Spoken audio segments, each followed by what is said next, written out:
Hey folks, how's it going? I'm hoping I can get this review done before we get rain. We've got some thunder starting up, and you might get a few puffs of smoke that are in there because I'm also doing smoking some andouille sausage.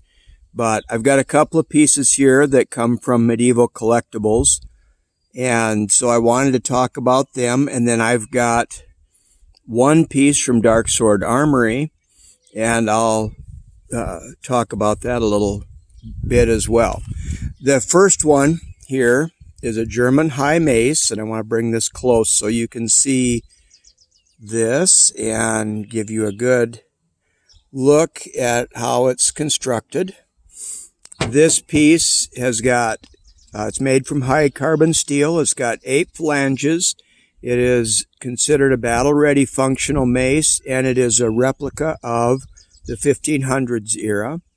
It is 24 inches long, and it weighs 2 pounds. Now, I use this both for exercise, and I try to train in the weapons HEMA style.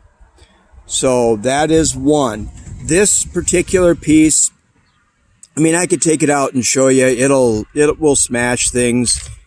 You've probably seen some of those before, and it does a really good job. It's very well constructed. This comes from Windlass Steel Crafts, and you can see some of their handiwork on this piece. I think the handle is really magnificently done. The flanges are they're awesome. They're spectacular. And when you use this thing in exercise, it is excellent to work your shoulders, your forearms, your biceps, triceps. I really like it.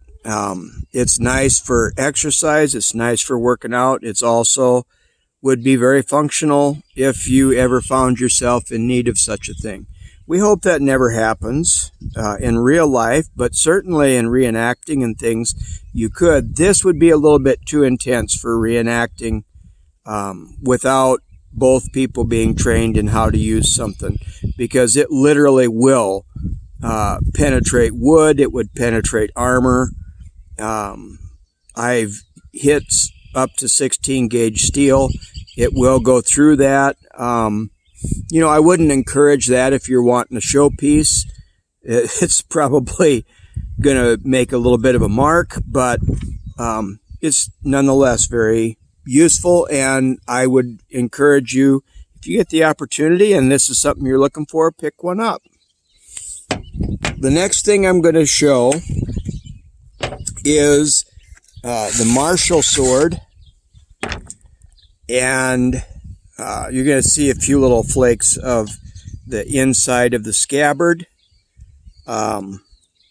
This is a really nice replica of a sword that is in the, I have to look that up just a second. This is known as part of the, it's A459 in the William Wallace collection catalog. They date it to around 1300, but Oakenshot says it could be as early as 1100. What they found was this sword that was in just pristine shape for its age. And that one is marked, as I said, it's A459 in the William Wallace collection. Now, the thing about it is that Hanwei produces this, and it is, they call it the martial sword, and, you know, there's no way to provenance a sword from the 13th century and say this is, they don't come with stickers and things that say this was property of. So, you know, take it with a grain of salt. It's called the martial sword. It probably is something similar to that William Marshall used, but there's no way that we could prove that Marshall used a sword that's exactly like this. The peen on it, I'll show you this. You can see it's a little rough. It's not sanded down so that it fits together. It also has a little bit of the leather coming out right at the top where the sword and handle come together. But it's, all in all, an excellent sword. It is forged high carbon steel. It has a Rockwell hardness 54, fully functional. The Rockwell hardness is a little bit on the low side for something that you would want to keep a really constant, good, strong edge. But it's nonetheless a very good sword. I've swung it. I've used it a few times on, the traditional, typical bottles and things. I don't have any of the mats yet, and I don't have anything set up to use that. So I'm sorry I can't give you a good demonstration of that. But the blade length is 33¼ inches overall. This sword is 40 inches. It weighs 2.2 ounces. It is a very quick sword. I love this thing. In fact, I'm actually, I would really recommend this. Here's the thing. In swords, most of the time, you're going to get what you pay for. This one is $366 from Medieval Replicas, and it is absolutely well worth it. For that price, this is an incredibly good sword. I love it. I've talked to different suppliers about the possibility of reproducing this in a little bit heavier steel. Okay, I'll be done in a minute, honey. You can bring them out. We might have some dogs coming out. But what I was going to say is, here's the thing. You get what you pay for in swords. I firmly believe that. And, there are swords like Hanwei, absolutely a functional sword. It's very highly recommend it. I mean, this one, for the price, I would absolutely not hesitate. And I recommend it to anybody. The thing about it is that there's that level, and then there's, I'm going to show you another one.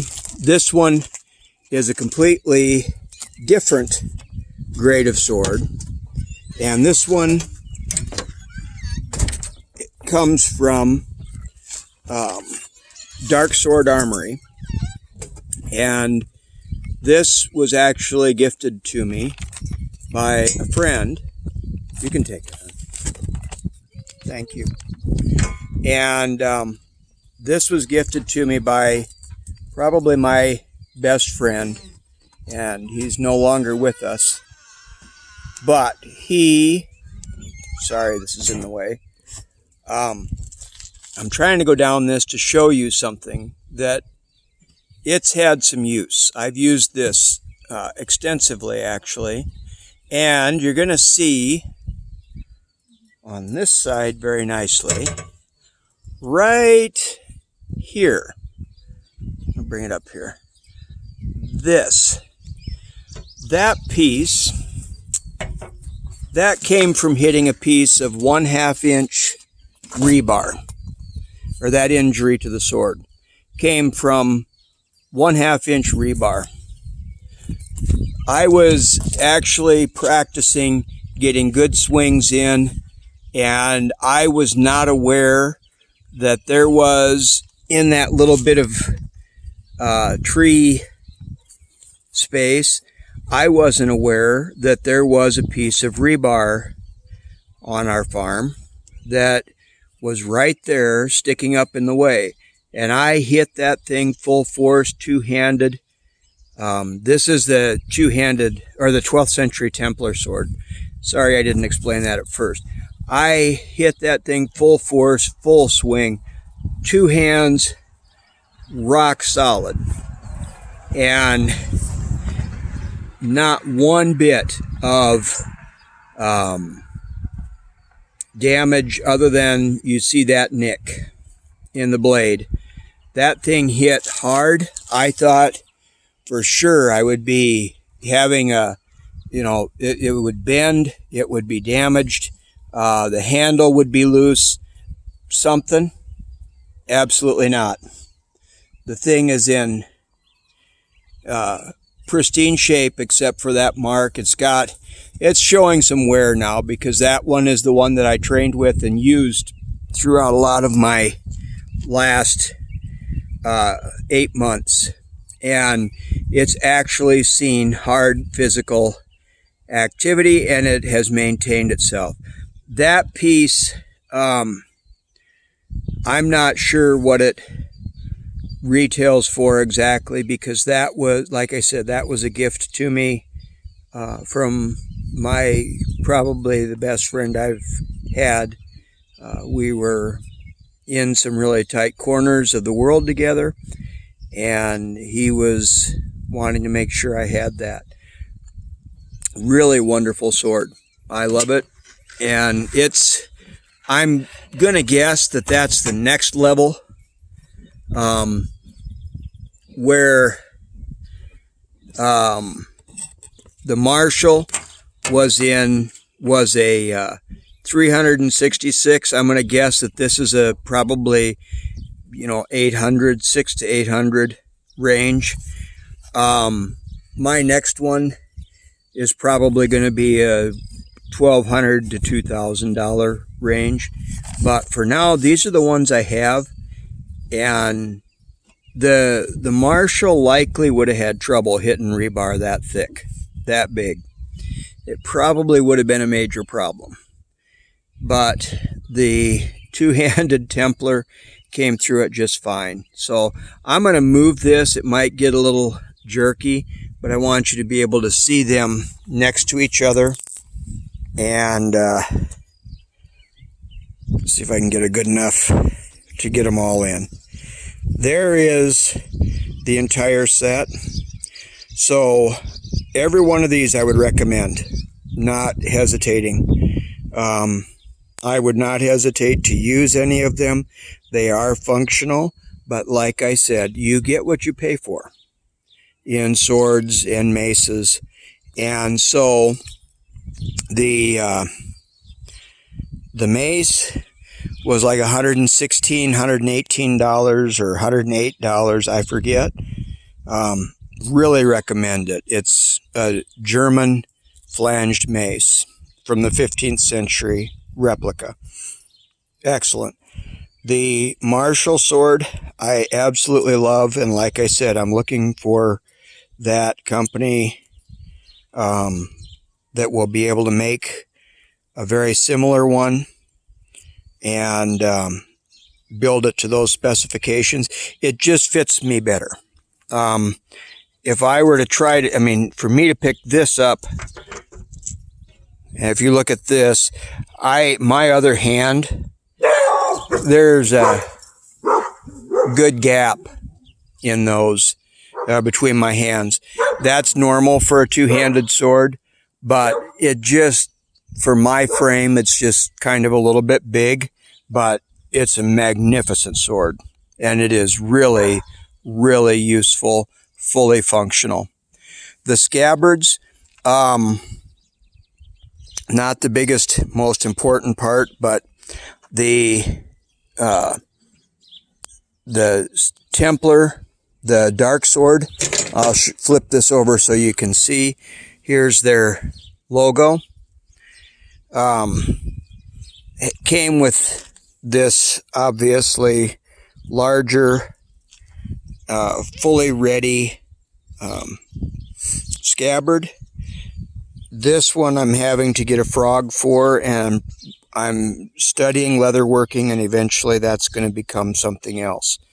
But they both are functional. Both are really nicely done.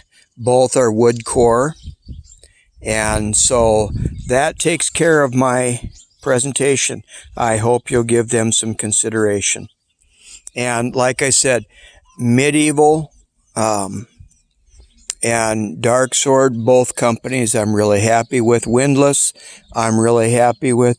Hanwei, for what they provide, I think they're doing an excellent job. Just remember that if you're spending $300-400, that's a good functional sword price, but it's not the top of the line. It's going to be good. It's going to work for you. It's going to be great to use. But if you're looking for something that's going to stand up to a lot of hard hits for a long time, you're going to spend more money. So I hope you have a great day. I hope this review has been good. I do want to direct you, if you're looking for,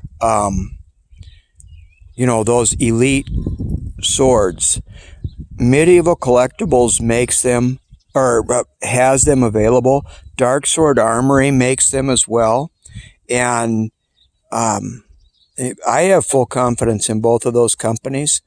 There are others too, and I'm going to find out about those and probably be doing a review for those, but it's going to take me a year from what I hear before they can get it back to me. You just have a great day. God bless everybody. Have a great weekend, and we'll talk to you soon. Bye.